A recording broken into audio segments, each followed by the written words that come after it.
지금 이 순간 여러분 곁에 있는 누군가가 여러분을 웃으며 바라보고 있다고 가정해 보세요. 그 사람은 웃고 있지만 그 웃음 너머의 진짜 감정은 무엇일까요?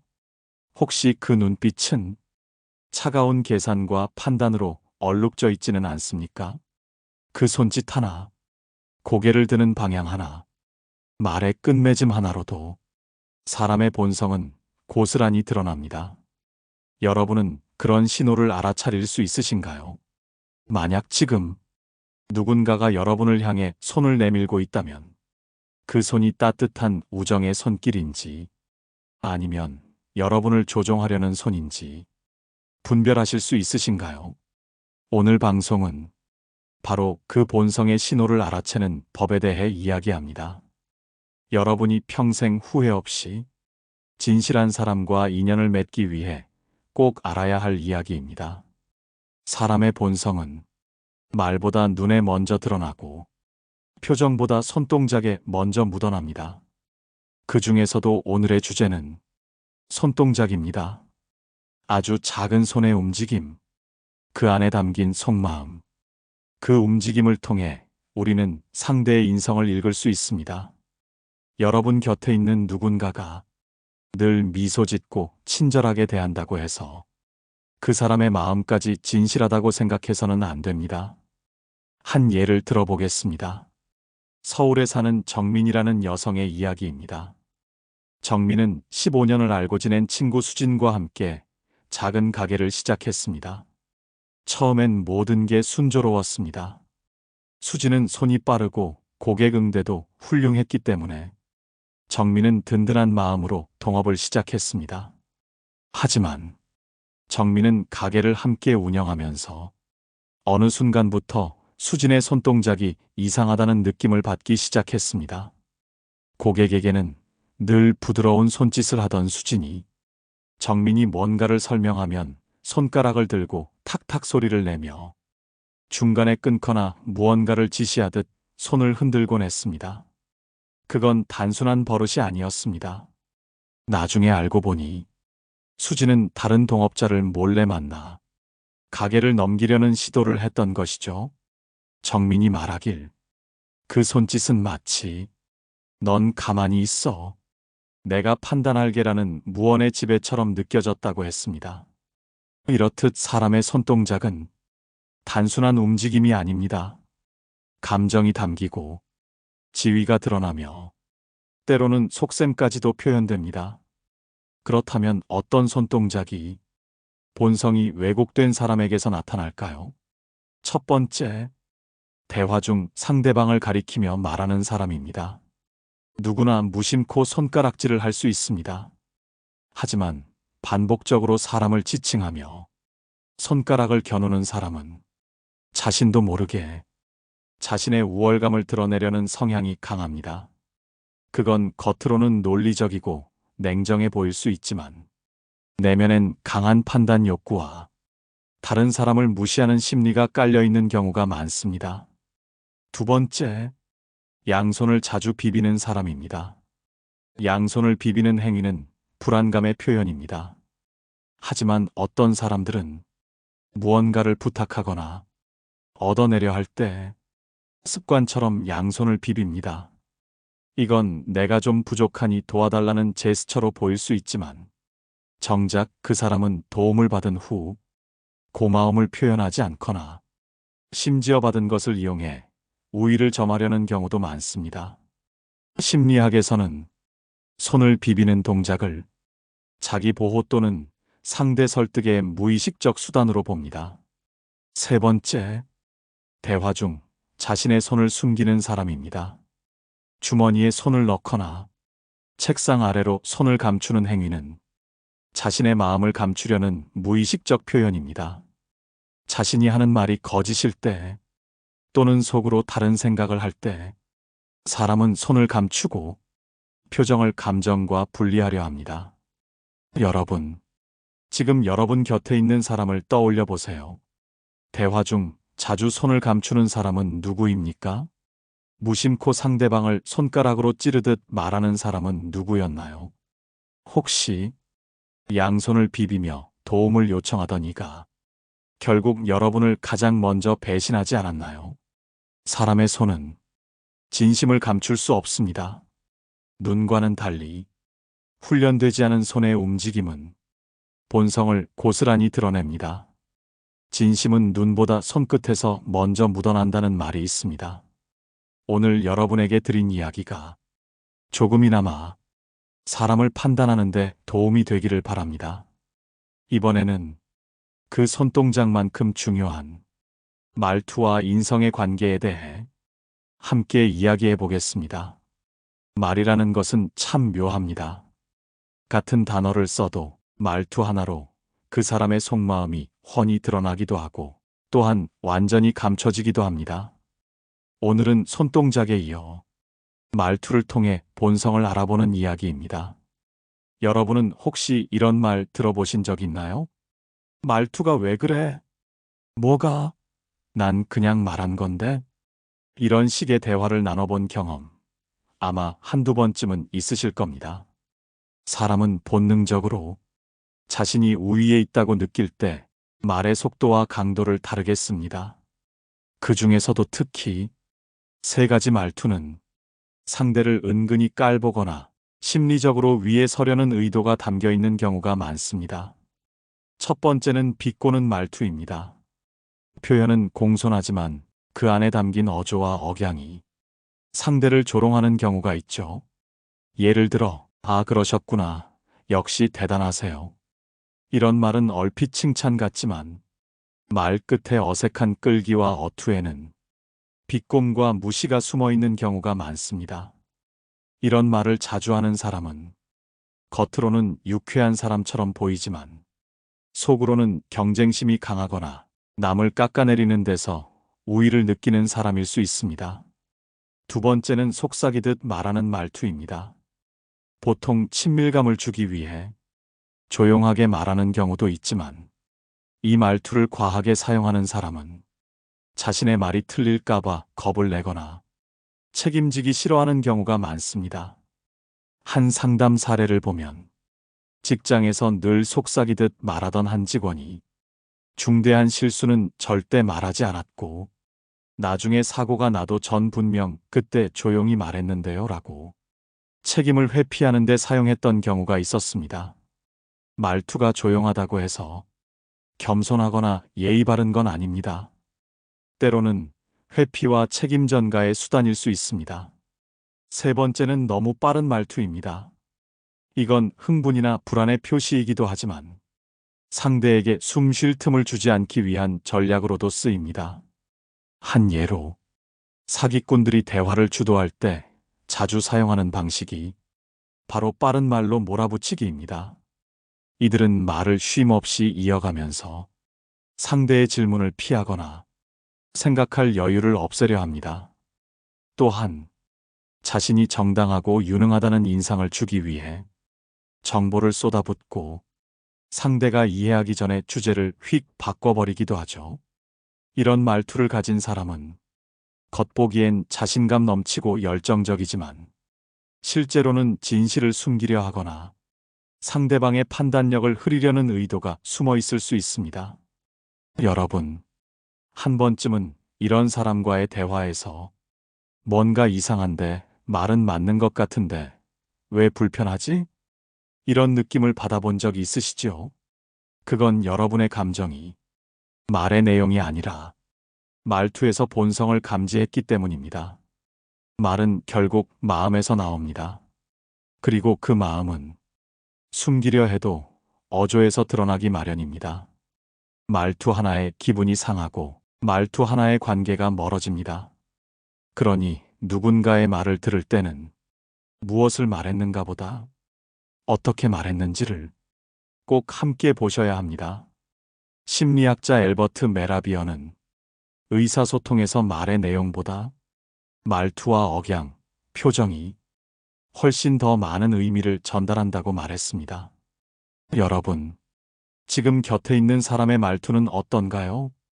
비꼬는 듯한 말투, 책임을 피하려는 속삭임, 압박하듯 몰아붙이는 빠른 말투가 자주 나타난다면 그 사람은 지금 여러분을 상대로 자신의 본성을 숨기려는 중일지도 모릅니다. 말은 거짓말을 할 수 있어도 말투는 진심을 감출 수 없습니다. 이번에는 사람의 걸음걸이를 통해 본성을 읽는 마지막 단서에 대해 이야기 나눠보겠습니다. 걸음걸이를 통해 그 사람의 성격을 알 수 있다고 하면 조금 의아하실지도 모르겠습니다. 하지만 걸음은 우리가 의식하지 못한 채 몸과 마음이 반응하는 가장 본능적인 표현입니다. 말을 조심하려고 노력하는 사람은 많습니다. 손동작이나 눈빛을 통제하려는 사람도 많죠. 하지만 걸음걸이는 그 사람의 평소 습관과 내면의 긴장을 고스란히 드러냅니다. 여러분, 혹시 이런 사람 본 적 있으신가요? 같은 자리를 왔다 갔다 하면서 발끝을 쿵쿵 내리찍듯 걷는 사람, 혹은 굳이 조용한 사무실에서 굽 높은 구두를 크게 울리며 걷는 사람. 이들은 보통 자신의 존재를 드러내고 싶거나 주변을 통제하려는 욕구가 강한 사람입니다. 특히 소리를 과하게 내는 걸음걸이는 주목을 끌고 싶은 욕구, 자기 과시의 심리가 반영된 것입니다. 반대로 발소리를 거의 내지 않고 스르르 미끄러지듯 조용히 걷는 사람도 있습니다. 이들은 겉보기엔 조용하고 점잖아 보일 수도 있지만 속으로는 자신의 존재를 숨기고 책임을 피하려는 경향이 강한 사람일 수 있습니다. 한 상담 사례를 소개해 드릴게요. 한 기업의 중간 관리자였던 정우라는 남성은 늘 조용히 움직이는 것으로 유명했습니다. 회의실을 드나들 때도 누구 눈에 띄지 않게 살짝 문을 열고 말없이 들어와 앉았습니다. 동료들은 그를 점잖다, 매너 있다고 생각했지만 정작 위기 상황에서 그는 자신의 책임을 회피하고 문제의 중심에서 사라졌습니다. 알고 보니 그는 책임을 맡는 것이 두려워 늘 존재감을 낮추는 방식으로 자신을 보호해왔던 것이죠. 걸음걸이 하나만으로 그 사람을 단정 지을 수는 없지만 분명 우리가 놓치고 있는 단서가 걸음걸이에 담겨 있는 것은 사실입니다. 걸음이 무겁고 빠른 사람은 의욕이 넘치지만 조급하고 성격이 급한 경향이 있습니다. 반대로 천천히 걷는 사람은 여유로워 보이지만 결정장애나 회피 성향을 갖고 있을 수도 있죠. 심리학자들의 연구에 따르면 보통 걸음걸이에서 가장 중요한 단서는 리듬의 일정함입니다.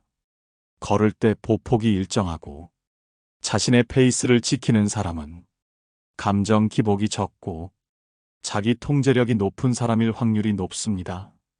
반면 급히 걷다가 멈추고 다시 걷는 식의 불규칙한 리듬을 가진 사람은 감정에 휘둘리기 쉽고 생각과 행동이 따로 노는 경우가 많다고 합니다. 여러분 주변에도 감정 기복이 심하거나 말과 행동이 일치하지 않는 사람이 있다면 그 사람의 걸음을 한번 관찰해 보세요. 그 속도, 리듬, 방향 전환이 그 사람의 본성과 감정 상태를 고스란히 드러냅니다. 그리고 중요한 점은 자신의 걸음걸이도 한번 돌아보는 것입니다. 여러분은 지금 무엇을 향해 어떤 걸음으로 나아가고 있나요? 걸음을 재촉하며 무언가를 놓치고 있는 것은 아닌가요? 혹은 지나치게 조심스럽게 걸으며 기회와 관계를 스스로 피하고 있는 건 아닌가요? 철학자 쇼펜하우어는 인간의 모든 움직임에는 의미가 있다고 말했습니다. 우리는 말로는 많은 것을 속일 수 있지만 몸은 속이지 못합니다. 걷는 모습은 지금의 나를 가장 잘 보여주는 거울과도 같습니다. 걸음이 무거워지고 있다면 내 마음에도 무게가 생긴 것이고, 걸음이 자꾸 돌아간다면 나는 지금 중심을 잃고 있는지도 모릅니다. 그러니 걸음을 통해 상대방을 보고 또 내 자신도 돌아보는 것이 진짜 인간관계의 시작입니다. 이번에는 이 세 가지, 손동작, 말투, 걸음걸이를 하나로 종합해 어떻게 사람을 간파할 수 있는지 그 구체적인 방법을 안내해 드리겠습니다. 사람의 본성을 파악하는 데 있어 손동작과 말투, 걸음걸이를 따로 보지 않고 하나로 종합해서 보는 사람이 있습니다. 이런 사람들은 보통 관찰력이 뛰어나거나 사람을 많이 겪어본 이들인데요.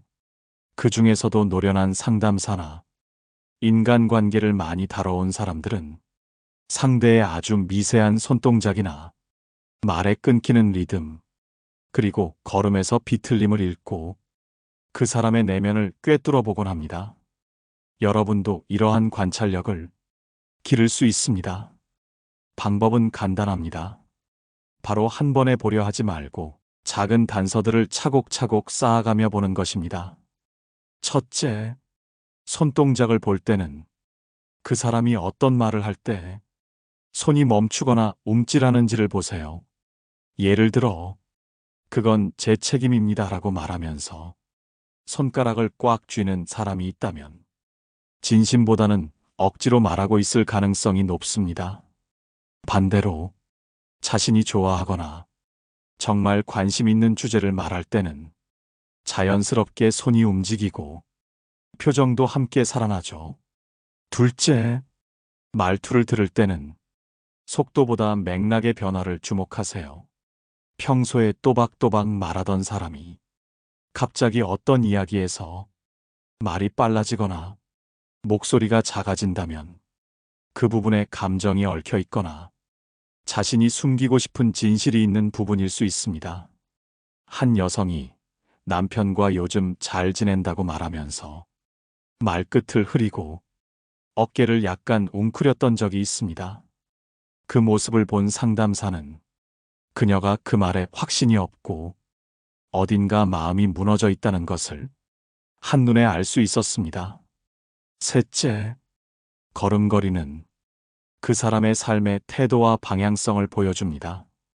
그저 빠르다, 느리다의 문제가 아니라 걸음의 방향이 흔들리지 않는지, 목적지까지 직선으로 걷는지, 아니면 자꾸 옆을 보며 우왕좌왕 걷는지를 보세요.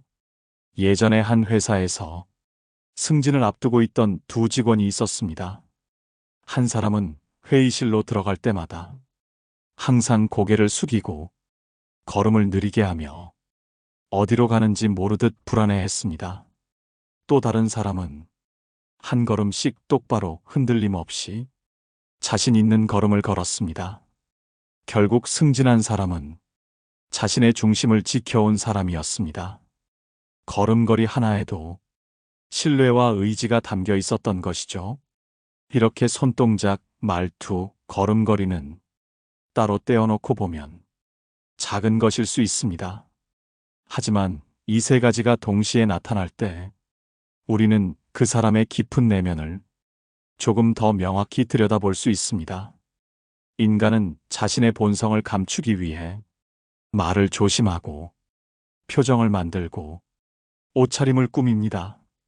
하지만 손끝의 움직임, 목소리의 흔들림, 그리고 걷는 발걸음은 그 어떤 메이크업보다 정직합니다. 그래서 우리가 진짜 사람을 알고 싶을 때 이 세 가지를 유심히 보는 습관을 길러야 합니다. 심리학자 폴 에크먼은 미세한 표정은 진실을 숨기지 못한다고 말했지만 그보다 먼저 나타나는 것이 바로 손과 말, 그리고 몸의 움직임입니다. 이제 여러분께 질문 드려볼게요. 여러분은 평소 누군가의 말보다 행동을 먼저 보는 편인가요? 아니면 말을 믿고 행동을 나중에 보는 편인가요? 사람을 믿는 것도 중요하지만 그 믿음의 근거를 작은 움직임 속에서 찾을 수 있다면 여러분의 인간관계는 더 깊고 안전해질 수 있습니다. 다음으로는 이 세 가지를 실제로 활용해 사람을 현명하게 파악한 사례를 소개드리겠습니다. 실제 경험에서 나온 교훈은 여러분의 삶에도 큰 도움이 될 것입니다. 이제는 실제 사례를 바탕으로 이 손동작과 말투, 걸음걸이로 사람의 본성을 알아낸 이야기 하나를 전해드리겠습니다. 여러분에게 소개할 이야기는 상담 경력 30년이 넘는 한 중년 여성 상담가의 기록에서 나옵니다. 그녀는 직장 내 갈등 문제로 찾아온 한 남성을 만났습니다.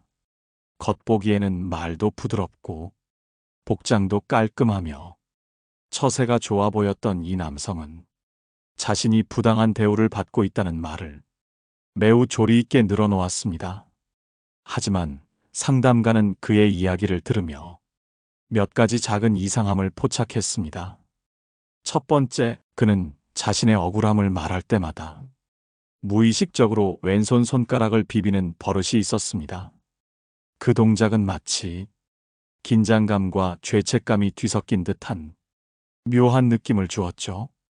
두 번째, 자신이 겪은 일을 말할 때는 말이 빠르다가도 상대가 한 말을 인용할 때는 갑자기 말이 느려지고 목소리 톤이 낮아졌습니다.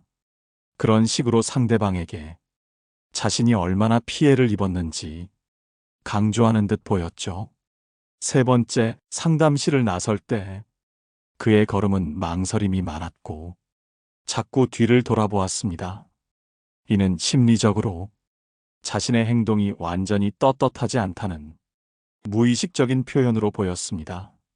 상담가는 이 세 가지를 종합한 뒤 그의 이야기를 한 귀로 듣되 그가 말하지 않은 직장 내 동료들에게도 상황을 물어보기로 했습니다.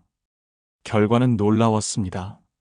그는 오히려 조직 내에서 권력을 남용하고 후배들에게 심리적 압박을 주던 인물이었습니다.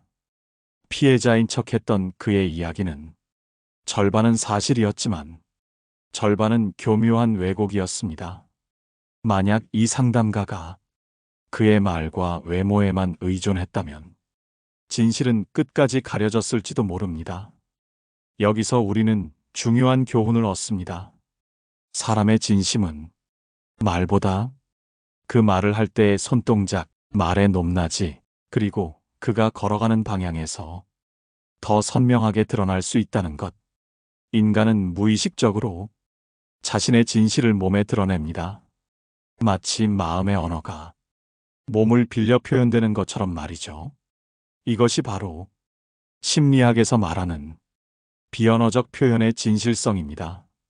인간의 본성은 머리로 감출 수는 있어도 몸이 알아서 반응하기에 결국은 나타나게 되어 있습니다.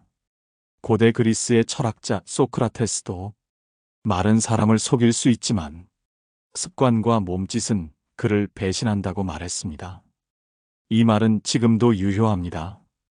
여러분이 누군가와 대화를 나누고 있을 때 그가 갑자기 손을 꽉 쥐거나 손끝을 자꾸 만지작거린다면 그 순간 어떤 감정이 올라오고 있는지를 한번 짐작해 보시기 바랍니다. 만약 상대가 자기 변명을 할 때마다 목소리를 낮추거나 말의 흐름을 의도적으로 바꾸고 있다면 그 안에 숨기고 있는 진짜 속내가 무엇인지 의심해 보는 것도 좋습니다. 그리고 마지막으로 누군가와 함께 걸을 때 그가 여러분보다 앞서며 조급하게 걷는지 혹은 뒤에서 흐릿하게 걷는지를 살펴보세요. 그 사람의 걸음 속에는 여러분을 대하는 태도가 담겨 있을 수 있습니다. 이번에는 이러한 기준을 가지고 여러분이 직접 주위 사람들을 관찰할 수 있도록 작은 연습법과 실천 팁을 전해드리겠습니다.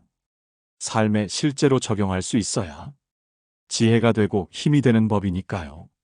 사람의 인성은 겉으로 보기에 착하고 부드러워 보여도 결정적인 순간의 말보다 빠르게 몸이 먼저 반응하기 마련입니다. 첫 번째 연습 방법은 대화를 나눌 때 상대의 눈을 읽는 연습입니다. 눈을 바라보는 것이 아니라 그 눈 속에 담긴 감정을 읽는 것이죠. 슬픈 사람은 눈동자가 처집니다. 기쁜 사람은 눈동자가 반짝입니다. 하지만 가장 조심해야 할 사람은 눈빛이 무표정한 사람입니다. 웃고 있지만 눈이 웃고 있지 않다면 그 사람은 내면의 감정과 외면의 표정을 따로 조절할 수 있는 사람입니다. 즉, 연기를 할 수 있는 사람이라는 말입니다. 이런 사람은 때로는 자신을 위해 누군가를 희생시키는데 주저하지 않는 경향이 있습니다. 두 번째는 손동작입니다. 여러분, 거짓말을 할 때 가장 먼저 반응하는 것이 어디일까요? 바로 손입니다.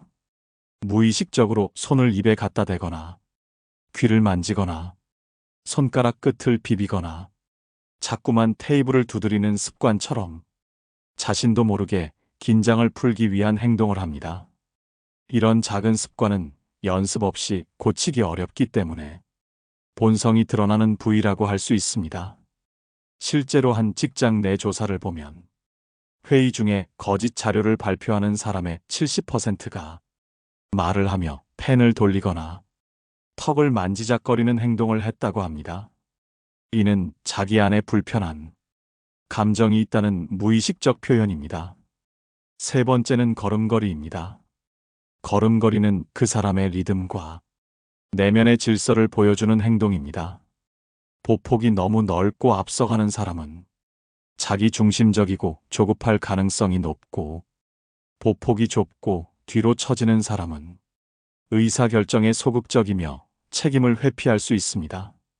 여러분과 함께 걷는 사람이 항상 여러분보다 앞서 나간다면 그는 여러분을 이끌기보다는 앞서가려는 경쟁심이 클 수 있습니다. 반대로 걷는 내내 스마트폰만 들여다보고 눈을 마주치지 않는 사람은 관계에 대한 집중도가 낮은 사람일 수 있습니다. 그렇다면 이러한 비언어적 행동을 어떻게 연습할 수 있을까요? 가장 효과적인 방법은 관찰 노트를 만들어 보는 것입니다. 하루에 한 번, 대화를 나눈 사람의 눈빛, 손동작, 걸음걸이를 짧게라도 메모해 보세요. 예를 들어, 박 과장은 이야기 중 자꾸 턱을 만졌다. 눈을 자주 깜빡였고, 걸을 때는 앞서가며 팔을 크게 흔들었다. 이런 식으로 기록을 해두면 조금씩 그 사람의 패턴이 보이기 시작합니다. 그리고 이런 관찰을 통해 여러분은 어느 순간 말보다 더 많은 정보를 상대의 몸에서 얻고 있다는 사실을 깨닫게 될 것입니다. 심리학자 엘버트 메러비어는 사람이 타인에게 전달하는 인상에서 말의 내용은 고작 7%뿐이고 나머지 93%는 말투와 몸짓에서 비롯된다고 말했습니다. 결국 우리는 말보다 행동을 통해 진심을 더 많이 파악하고 있다는 겁니다. 이런 지혜를 갖춘 사람은 사람에 쉽게 속지 않고 더 좋은 인연을 오래 유지하며 불필요한 상처를 덜 받게 됩니다. 이번에는 이런 행동을 바탕으로 현명하게 사람을 구분했던 실제 상담 사례를 하나 더 나누며 마무리해 보겠습니다. 사람의 본성을 간파하고 건강한 관계로 이어가는 사람들의 공통점에 대해 이야기해 드리겠습니다. 여러분, 지금까지 사람의 눈빛, 손동작, 걸음걸이를 통해 본성을 파악하는 방법에 대해 말씀드렸습니다.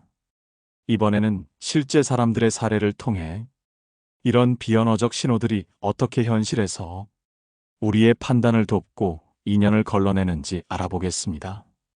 제게 상담을 요청하신 분 중 오래된 친구에게 배신을 당하고 큰 상처를 받은 분이 계셨습니다. 그분은 친구와 20년 가까이 알고 지냈고 심지어 돈을 빌려주기도 했던 사이라 의심이라는 건 단 한 번도 해본 적이 없었다고 했습니다. 하지만 이상하게도 그 친구는 항상 이야기할 때 눈을 제대로 마주치지 않았고 대화가 깊어질수록 손을 책상 밑으로 감추거나 휴대폰을 만지작거리는 습관이 있었습니다. 처음엔 그런 게 성격이라고만 생각했지만 어느 날 서류 하나를 대신 맡겼는데 그 안에서 보지 말아야 할 사실을 보게 되었다고 합니다. 그 친구는 몰래 다른 사람과 손을 잡고 있었고 그 모든 관계는 자신의 뒤통수를 치는 모양으로 엮여 있었습니다. 여러분, 그분이 가장 후회한 건 바로 자신이 느꼈던 이상한 낌새를 무시했다는 점이었습니다. 눈을 피하는 친구, 말이 흐려질수록 손이 바빠지는 친구, 걸을 때마다 앞서가며 뒤를 돌아보지 않던 친구, 이 모든 게 말로는 감추었던 본성을 몸이 먼저 드러내고 있었던 것이죠. 또 다른 사례도 있습니다. 회사에서 상사에게 항상 눈에 띄는 행동을 했던 후배가 있었습니다. 겉으로는 상냥하고 공손하지만 대화 중 시선을 자꾸 회피하고 발끝을 문 쪽으로 향하는 습관이 있었습니다. 여러분, 이건 무의식적으로 이 자리를 빨리 벗어나고 싶다는 신호입니다. 결국 그 후배는 팀 회식 자리에서 상사를 험담하고 그 내용을 다른 팀에 퍼뜨려 팀 분위기를 무너뜨리는 결과를 만들었습니다. 이처럼 우리는 말보다는 몸에서 나오는 메시지, 그리고 말과 행동 사이의 불일치에 더 많은 진실이 숨어 있다는 걸 알아야 합니다.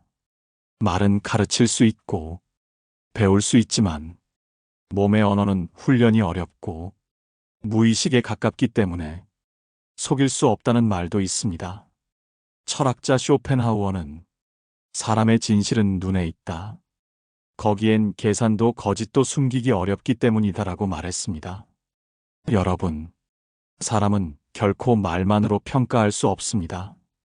그 사람이 말하는 태도, 손끝의 떨림, 걸음의 방향과 리듬, 이 모든 것이 그 사람의 내면을 비추는 거울입니다. 이제부터라도 새로운 사람을 만날 때, 혹은 이미 알고 지낸 사람과의 관계 속에서도 이러한 몸의 언어를 조금 더 세심하게 관찰해 보세요. 여러분의 촉은 틀리는 법이 거의 없습니다. 문제는 그 촉을 무시하는 데 있습니다. 이 방송을 듣고 계신 여러분이 자신의 감각을 믿고 사람을 더 깊이 있게 바라보는 눈을 가지셨으면 좋겠습니다. 이제 마무리하겠습니다. 오늘 방송에서는 사람의 본성을 파악하는 데 도움이 되는 3가지 행동적 신호에 대해 이야기 나눴습니다. 첫째 눈빛, 둘째 손동작, 셋째 걸음걸이였습니다. 이 작은 차이를 알아차리는 힘이 여러분의 인간관계를 지키는 지혜가 되기를 바랍니다. 오늘 내용이 도움이 되셨다면 댓글로 여러분의 경험이나 느낀 점을 공유해 주세요. 여러분의 이야기가 또 다른 누군가에게 큰 도움이 될 수 있습니다. 그리고 좋아요, 구독 잊지 마시고요. 다음 방송에서도 여러분 곁에 따뜻한 시선과 날카로운 통찰로 함께하겠습니다. 감사합니다. 깨달음의 광장이었습니다.